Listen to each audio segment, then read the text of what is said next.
Welcome to the FAST Podcast, Financial Advisor Strategy Talks with Laura Galloway, SVP of Financial Education at White Glove.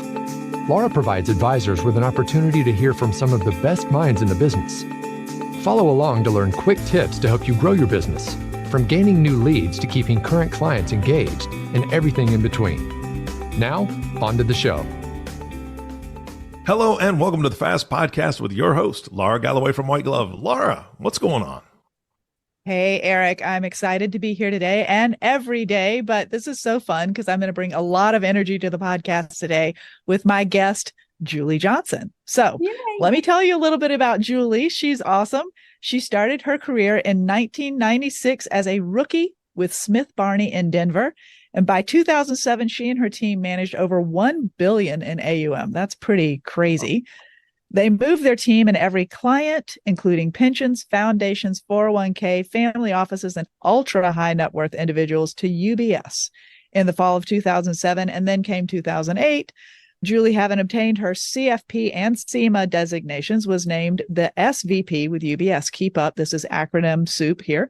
But Julie did an amazing job in her work as a financial advisor. And then she did a pivot here and started studying behavioral finance when she got her certification for behavioral finance certification in 2016 and began her career as a full-time certified coach, consultant, public speaker, and facilitator. And she speaks all over the place, everywhere with all the big people, Barron's, Fidelity, Forbes, Morgan Stanley, wherever. I met her at the Shift conference, which is a wonderful conference we've been talking about on the podcast here, human first financial guidance stuff.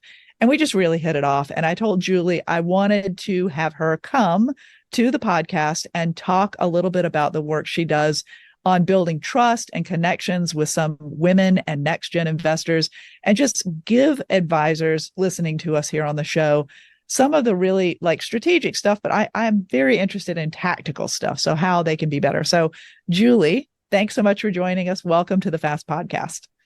Thank you guys so much, Laura. Great to see you again.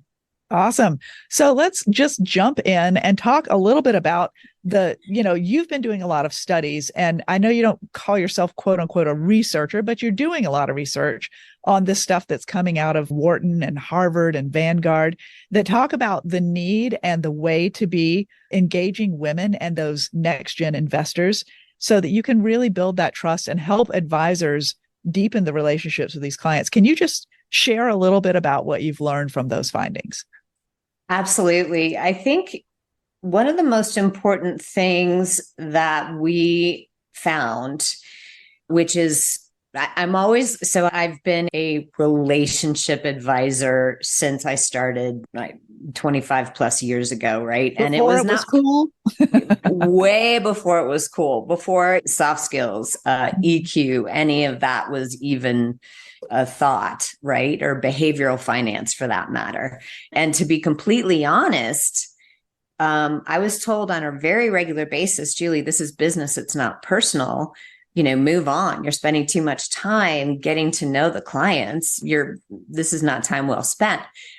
Respectfully now, I'm able to say, and I tried to then, but it wasn't as welcomed. Baloney, it's both. It's very much relationships. So when I find, and I'm constantly searching, and I try not to be biased, right? Because I teach, don't be biased. I'm constantly searching for reaffirmation that trust between advisors or, financial professionals of any kind and their clients is predominantly based on emotional engagement, on relationships. And again, it's Harvard, it's Wharton, it's Vanguard, it's Fidelity. But what is so important to me is it's not just the financial publications or the financial institutions. It's across the board, right? It's relationships. Relationships are the key to trust, period, the end. I think we're hearing that so much now in the industry. It's an idea that finally found its time. I mean, I did my life coaching and business leadership certification back in 2005 to 2006. I had to explain when I went back and forth across the border. My husband and I moved to Canada for a few years for his job. And every time I had to go back and forth and explain, somebody's like, so what's your profession? Oh, I'm a life coach. And so you teach people how to live. Yeah. Like, yeah. Yeah. And so I would just say, yeah, that's what I do. I teach people how to live. You're exactly right, because nobody knew that profession. And now I look around and I'm so excited to hear so many people incorporating coaching skills and being coaches just as part of life, like talking about the soft skills, talking about powerful communication, talking about building relationships and trust. So it's not just the financial industry, but I think the financial industry is perhaps one of the areas where we're kind of late bloomers in this area, right? So this effective communication is like, and the relationship building, we've always said, oh, it's about relationships, but people kind of paid lip service to that in some ways. And now there's the real pressure from the industry and it's becoming a pain point. Exactly. And from women and younger investors who just aren't going to accept that it's about a portfolio that status quo. Yep. Right. So talk to me a little bit about what are the strategies that you're teaching your clients and that you're speaking about. What are some strategies and some tactics that you're giving them for building that trust? Absolutely. So if I may back up before we get into the strategies, I'd like to touch on why this is so important for advisors to really, because obviously for advisors to embrace this concept, they need to be sold, right? They need to buy into it. And so many studies talk about how investors more and more are wanting wealth transfer advice, wealth life cycle advice. I call it before, during, and next, if you will. So, and they're wanting it while they're still alive. So this is, call it Gen 1. So it's the grandparents, the parents. They want this wealth transfer advice. And one of the studies from the American Association of Insurance Providers, and if I'm mistitling that, I apologize, but I'll reference it better in the subtitles. It talks about how over 96% of investors want their advisors, financial professionals, to provide this wealth transfer advice to them while they're still living. Mm-hmm. And that's not necessarily new news. What's new news, or what hit me over the head, was the fact that in this study, it states that fewer than 25% of financial providers, financial professionals, are providing this for their clients. And some may say, holy cow, what a disconnect. I say, holy cow, what an opportunity for financial professionals who are willing to figure out, which is some of what we're going to talk about today, figure out what those investors need from them, how to provide it. And it's such a sort of, if you give it the opportunity, it's such a paradigm shift. And it lends itself directly to this relationship stuff that we're talking about today. And so that's so important as far as, okay, why should advisors care? They should care because it's a huge opportunity, number one, for them to grow their business. Number two, it's stated specifically that this is what your clients, your prospects are wanting. There's a huge opportunity to grow. And then number three, to answer your question and to get into your question, and then I'm going to let you interject whatever you were going to interject. It goes specifically to women and younger generations and what they're looking for. So what were you going to say, Laura? Well, you made a big point. And if everybody wants, like 97% is everybody. So if everybody wants wealth transfer guidance and advice, that's really like that even is, just a stopping point. So if advisors aren't doing wealth transfer advice, again, let's break it down to the basics here, Julie. What are they giving? What are they giving? Is it just, here's how your money's growing. Here's how, much money you'll have for retirement. Here's how much money you can expect to spend on healthcare concerns. So it's all just stopping with the individual and not concerned about how they're passing on all this money that they won't need at some point when they're no longer here. Is it just Mhm. about drawing down that? Like, is that what they're doing? Because I want people who are listening to this to go, oh crap, that's exactly what I'm doing, is I'm spending all my Absolutely. time focused on these things. And you're telling me there's this whole extended piece that I'm not listening to. So can you just again, make it really basic and address what advisors who aren't talking about wealth transfer strategies are doing? What is it they're doing right now? Absolutely. And I want to acknowledge the fact that those who are, due respect, missing this huge other piece, in a lot of ways, it's not their fault, right? They Right. don't know any better because it's always, quote, and I'm doing quote marks, it's always how it's been done, Mm-hmm. right? That, are you beating the S&P by 50 basis points? Are you tracking with the 60-40 portfolio? Are you this? Are you that? Is the documentation of my estate plan, the documentation of my will, the operations, are the appropriate beneficiaries in place? Are That's you all keeping up with the new extreme. tax legislation? Yeah, right. That thing Yes, changes all the time. yes. Yeah. So, and that is all. I'm not meaning to take away from the importance of that, but Laura, that should be table stakes, right? That should be something that if you're a financial professional, you're given it regardless, period, the end. What makes and what will going forward, call it because of AI, chat GPT, call it because of the needs and the requirements of investors. If you do not put yourself in a position where you are connecting with investors the way they want you to show up, more emotionally engaged. And this isn't just me talking. This is statistically proven. And I can spout as many stats from as many sources as you want, but it's statistically proven that going forward, investors require emotional engagement. They require you to be a safe space for them to come to navigate divorce, to navigate death, to navigate inheritance, all of those things. And if we as advisors are not that safe space for them to help them navigate all of those inevitable changes, they're going to go find somebody who is.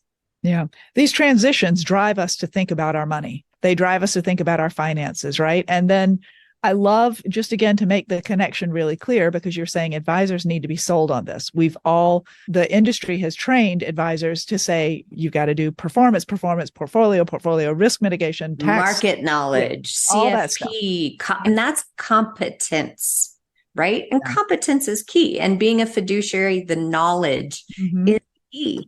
But study after study says emotional engagement and relationships are the make or break.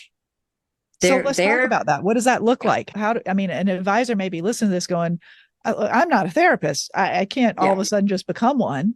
So absolutely. What do you suggest here, Julie? Absolutely. And you're in good company. If you're saying, holy cow, how do I do this? And oh my gosh, do I want to do this? And, when we start talking about the emotions, and in my humble opinion, that is in large part why there is that 98% of investors wanting this wealth transfer advice and only 25% of advisors giving it. In my humble opinion, it's because the emotions and the navigation and, oh my gosh, there's going to be so many arguments between the family members. And oh my gosh, I don't want to think about death. I don't want to think about divorce. Well, you know what? It's going to happen. So the sooner we as advisors or financial professionals get on board and figure out how to be that safe space for our clients and meet them where they need us to be, the better. So how do we do that? First and foremost, and this is, and again, it's a conversation of discomfort, but I really hope that you engage and you dig in, if you will, because if you do, it will put you apart from the pack. It will make you an advisor of financial professionals that investors seek. So it's worth you doing it. So first and foremost, I invite and I encourage advisors and financial professionals to figure out what's your story. What is your, and to quote Simon Sinek, and this is a very overused but very important statement, what's your why? Why did you become an advisor? Why did you become a financial professional? And the answer to help people isn't good enough. We've got to go back for ourselves. We've got to go back to how we were raised to feel about money. And if we're talking dependent upon the generation, many people experienced 2008 and 2009. So many, we got to think about the emotional perspective and experiences that advisors or us as financial professionals have, because that is the foundation for how we feel about money. And our foundation for how we feel in our experience about money. And we have to become comfortable and confident with that first, because even though it is not our job as advisors to talk about necessarily our experience with money, because it's about the client, it's about the investor, we have to have that story in our brain and have done that self-assessment and that work ourselves to then be able to guide our clients, our prospects, to then be able to have those same conversations with us. This is potentially deeper, Laura, than many financial professionals have heard before. And they may think I'm nuts, but in time, they're going to realize that what you and I are talking about today is right. And so we must embrace and empower our clients to go back and to guide them in a very authentically confident and comfortable way. What was your, Mr. or Miss Client, what was your experience with money growing up? How did your parents teach you about money or not?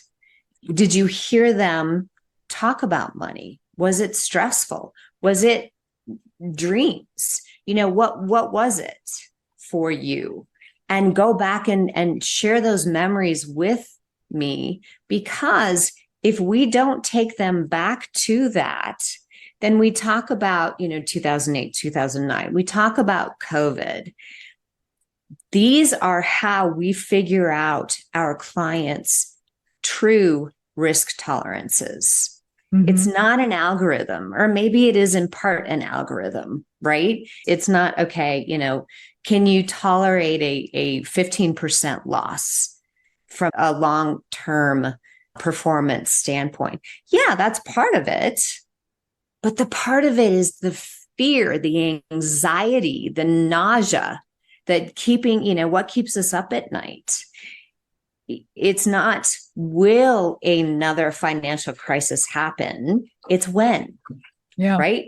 And so it is our job as financial professionals to help our clients think that through.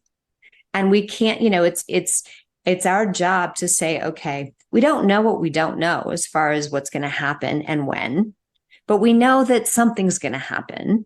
We don't know how bad it's going to be. We don't know those things. But it's our job to work with you, Mr. or Miss Client, to make sure that your future is protected. As Brian Portnoy often says, will we be safe?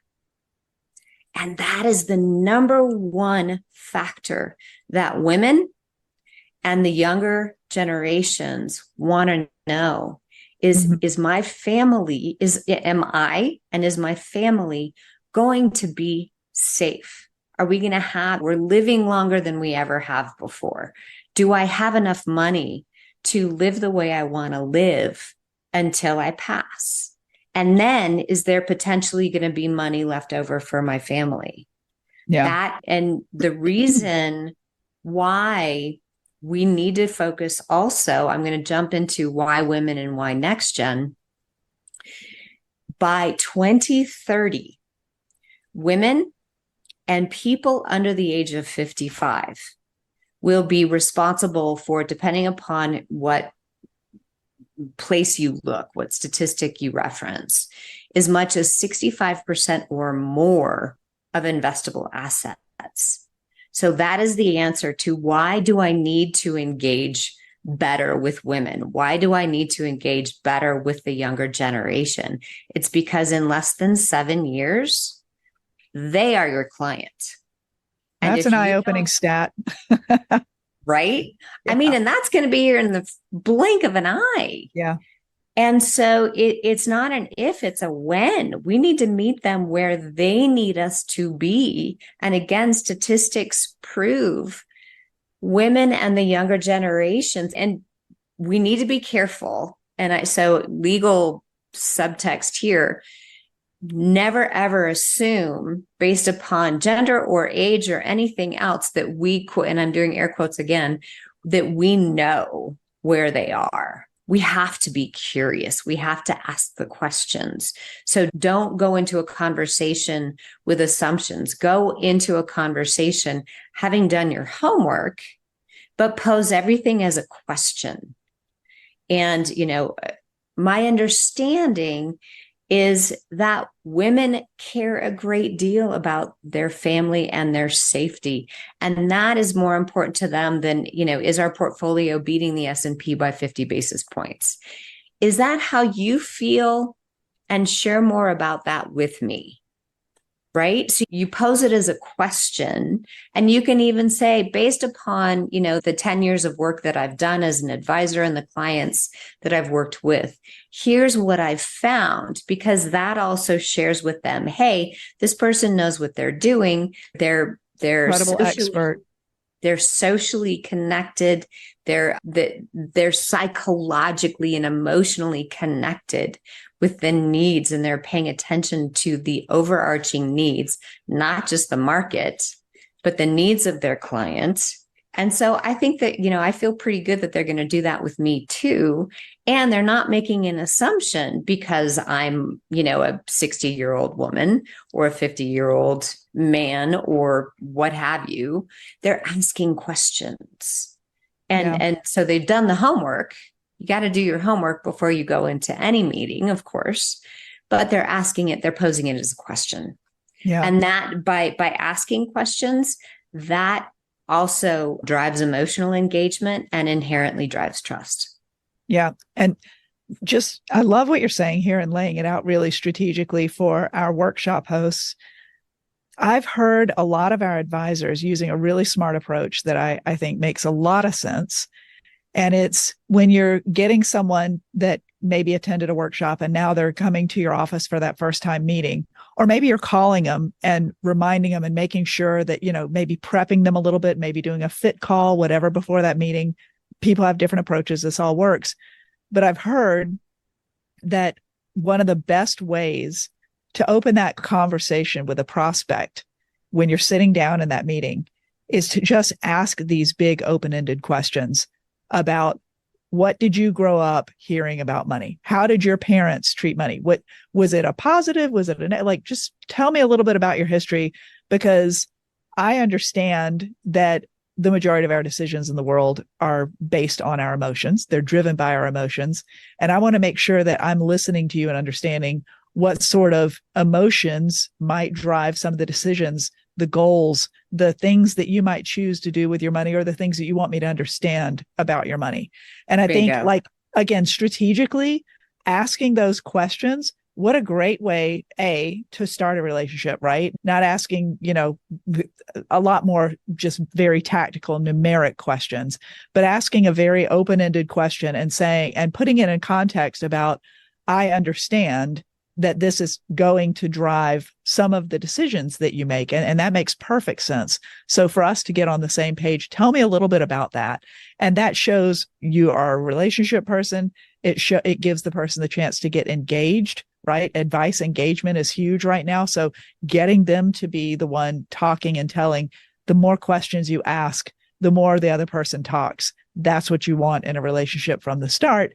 And they're going to give you so many pieces that you can work with when you're developing their plan and when you're developing a relationship with them over time. Yeah. And the golden nuggets. The other thing too is the golden nuggets of what they don't say. Yeah. But potentially, and this is another thing of learning, even when you're Zoom to Zoom, read their facial expressions, listen to their tone of voice, listen to their cadence.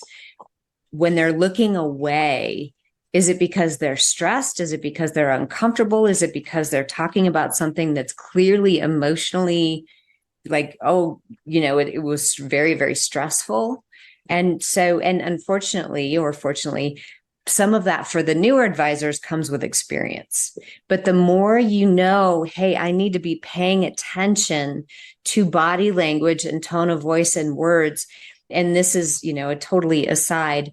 If you can record a meeting, if it's Zoom, because then you can go back and you can watch for those things and not just be listening for the words. Or if you can have an associate with you to be taking notes. So you can really hone in on, again, body language, facial expressions, tone of voice, all of those things. Hey there. Sorry for the quick interruption. Maddie Mitchell here from White Glove. Mark your calendars for August 27th through 29th because our favorite event of the year is back, Host University, and it's coming to Detroit, Michigan. Join us for insider tips from top workshop hosts who are absolutely crushing it. Don't miss out on our early bird special. Register now via the link in our show notes. Now, let's return to the show. There's so much I want to unpack with what you just said, and I hope I remember it all because it was really good. Number one, when you meet with a prospect or a new client, do it like you're meeting with a new friend for coffee. Okay. It's very much you want to get to know about them. Just like you said, right? And it's when you approach it like that, as opposed to an advisor investor, an advisor prospect, it's very much more comfortable. And you'll see as you start talking to them as a person, again, whether it's Zoom or in person, they'll start to relax. Okay. If they don't start to relax because you're talking about emotions, and maybe they're like, okay, whoa, I don't know you. I'm not ready to go there with you. Then it's really important for us as financial professionals to be able to say, hey, I get it. You don't know me from Adam. And I'm asking you some pretty, vulnerable questions and some pretty deep things to share with me. Let me give you an example. And then you share whatever that example is for you as the advisor. For me, I would often say, as an example, my parents are older and I didn't live through anything sort of scary. And so I never heard my parents talk about money until my dad lost his job. Very unforeseen, very out of the blue. And it scared them very much. And so all of a sudden they were arguing about money.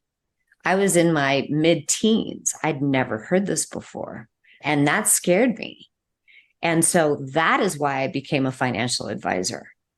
And so we need, as financial professionals, to have that level of a story, but it needs to be in the form of kind of an elevator story. And I know this is a lot. It's confusing. I'm happy to discuss this with anybody. Have it be short, to the point, and then, 30 seconds, 60 seconds, and then move on to the person that you're speaking with and say, and the reason I share that story with you is because I want you to feel safe in sharing the vulnerabilities with me, if that's okay with you. So you ask their permission, but you've given yourself up as a vulnerable person as well. And therefore, because of showing yourself as a vulnerable individual, they're more likely to feel comfortable doing so with you. So if you feel a reticence, super short, it has to be short. Yeah. Because then they're going to be like, wait a minute, I thought this was about me, not you. And so it has to be short. And that goes back to having the intelligence in ourselves of have a few stories in your brain that you can utilize if and when necessary to build that engagement with your clients and or prospects. Yeah. Have it ready, have it on the go. It must be super authentic. Women and younger generations are great BS sniffers. And if they're like, okay, you just pulled that out of your butt, and believe it or not, they may be able to sense that from you, and that's going to pull their trust away. Right. So it has to be authentic. But okay. So that was unpacking number one. And really, again, from what you said, Laura, I think the most important thing that clients need to see from us is that we care about them. We're not, so many, even to this day, so many advisors, managers, teams that I work with talk about what they bring to the table, talk about their knowledge, their experience, perhaps what their firm can do. Well, you know what? The client cares about that. But again, that's table stakes. And you don't know what to highlight about yourself, what to highlight about your firm until you've done the discovery with your prospects and clients early, often, ongoing is so critical. And it's not discovery of, okay, where do you have your accounts? How much money? What's taxable? What's not taxable? You need to do that too. But it's again, what are your goals? What are your dreams? Where have you failed? And I have a huge list of discovery questions for anybody that wants to see it. And it's always growing. I definitely want to just make sure that everybody hears that. And I want to make sure we include it in the show notes because you've referred to that before. And I think it's so valuable sometimes when you're, again, what I want people always taking away from this podcast is some actionable information. Absolutely. And we're talking about big ideas that can feel hard to implement. Yeah. So one of the biggest things, again, like I was just trying to say, that I've heard advisors who start building this from the prospect level after they come out of a workshop, they've got some leads they're going to follow up with, ask these questions. So now if you can, and we'll copy it, we'll put it in the show notes, Julie, but if we can get that list of discovery questions, again, this is one of the tactics that you're sharing with our listeners about how to start actually bringing in those bigger, deeper connection, trust building conversations that you want to have with the women and the next gen investors. So I totally want to take it. And I know we can talk for another hour, but we're going to have to wrap it up here because this is good. This is good stuff. And I think people are going to need a chance to process just some of the stuff that we've shared today, because you've given, like I said, both the big ideas as well as some very specific actions that people can take to start implementing this trust and the building that bridge to the next gen. So I want to let you finish your thoughts here, but I also want to I have one final question I want to ask you before we go. So finish your thoughts and then we'll go to that next one. Awesome. And we never have enough time, which is a blessing in disguise, I suppose. So the biggest takeaways that I would ask are women, again, are most caring often. Again, do your discovery. Don't go in assuming. Ask what matters most to them and then implement, okay, how do I best serve you? How do I best meet you where your needs are? Number one, next generation. And I want to focus a little bit more on them because we're talking about inheritors, right?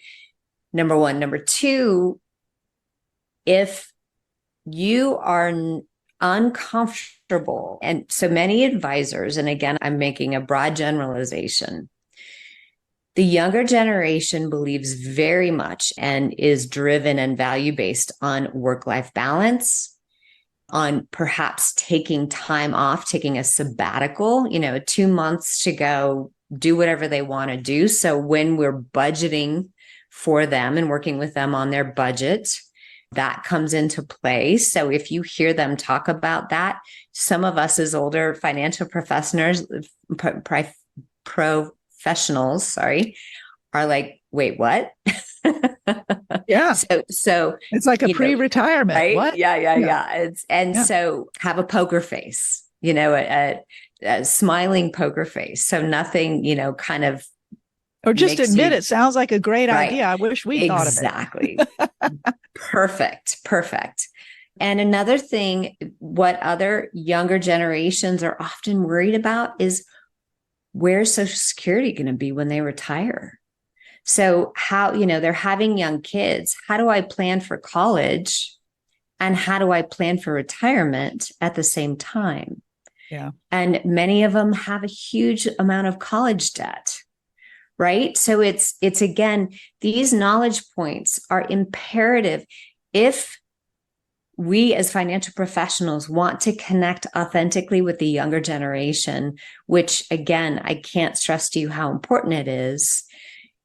We must understand what potentially are their pain points. What are they struggling with? One other thing too, Laura, that I wanted to talk about that's really important is for financial advisors that are asking their existing clients, older clients, to be introduced to the younger family members. And the older clients are like, oh my gosh, I know we need to talk about that. I know we need to do that, but it's depressing. I don't want to talk with them about death yet. I don't want to talk with them about X. I get it, Mr. and Miss Client. I know it's not something that any of us want to talk about. However, do you agree that they will be so relieved that when, God forbid, that day happens, that inevitable thing happens, that you all have had the conversation? They know where everything is. They know the documentation. They know who's in charge. Those conversations have been had. So even on the highest level, when, God forbid, you do pass, they don't have to stress about this. Oh my gosh, what about the money? What about the bills? What about the this? What about the that? You don't want them to have to stress about financial stuff. Yeah. So the more we're able to prepare and bring them into the conversation, I say early and often, right? Because you remove the stigma of money. Dennis Jaffe and Jim Grubman quoted, I could quote them so much. They're responsible for Wealth 2.0, Wealth 3.0. Their books, they're fabulous. And they talk about make it a preparatory and collaborative conversation, something that we're working toward together, not something that, you as the younger generation have to, oh my gosh, prepare for it, make it positive. And so it's all a mindset, right? Yeah. So it's helping your Gen 1, grandparents, parents, helping them see it as a positive, not a negative, and then bringing in the younger generations into the conversation early and often. Younger generations, again, statistically speaking, love to collaborate. They love to be in the know. They love to understand what's going on because that's how they were raised, right? They were raised around the dinner table talking about, all right, where do you want to go to college? Where do you want to go on vacation? They had a vote. So if all of a sudden they don't have a vote or even an understanding, it's really going to take them off the tracks. And if you as the financial professional haven't brought them in to the conversation, how are they going to trust you to take care of them going on? Right. Yeah. So it's a win-win. You're building the relationships. So hopefully you're able to maintain the assets, the relationships going forward.